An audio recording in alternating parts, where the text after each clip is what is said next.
Hi guys, another video guys. Luto ako ng ulam. Ang niluto ko ngayon itong gisa ako ng ahos at saka bombay. Yan, ginigisa ko yan. Tapos ilagay ko dyan ang carrots at saka patatas. I-mekos ko yan. I-mekos para mahalo lahat yung sa mantika, yung carrots at saka patatas. Tapos lagyan ko ng black pepper. Yan, lagyan ko ng black pepper at least masarap. Yan. Nilagay ko ng black pepper. Tapos nilagay ko yung isang latang corn beef. Corn beef yan yung nilagay ko dyan. Tapos, imikos-mikos ko yan na ilan minutes yan. Tapos, ilan minutes, mikos-mikos.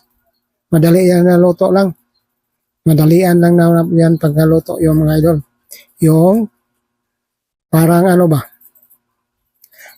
carrots, patatas at saka corn beef at lagyan ko ng itlog yan sa last. Lagyan natin ng pangpalasa, magic sarap lang. Magic sarap lang ang nilagay ko na dyan. Wala lang asin. Kasi naka-magic sarap. Magic sarap lang yung nilagay ko.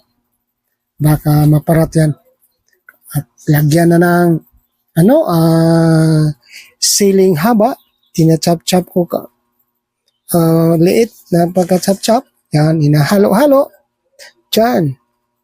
Malapit na yan maluto. Pagkatapos yan, halo-halo, lagyan ko na yan ng itlog dyan para masarap. 3 itlog ang nilagay ko dyan. Hindi ko na ipakita inyo pagbiyak sa itlog. Nasa 3 itlog yung lagay dyan. Makita naman sa bowl sa pagyabo ko dyan. Tingnan nyo yung bowl dyan. 3 itlog yung lang nilagay ko. Lagyan ko na yung sa gitna ilagay ko yan. Lagyan ko na murang butas ba dyan. Yan. Ilagay ko na yung 3 itlog. 3 itlog dyan. Makita nyo. 3 itlog yan. Nilagay ko. Yan. Sarap yan.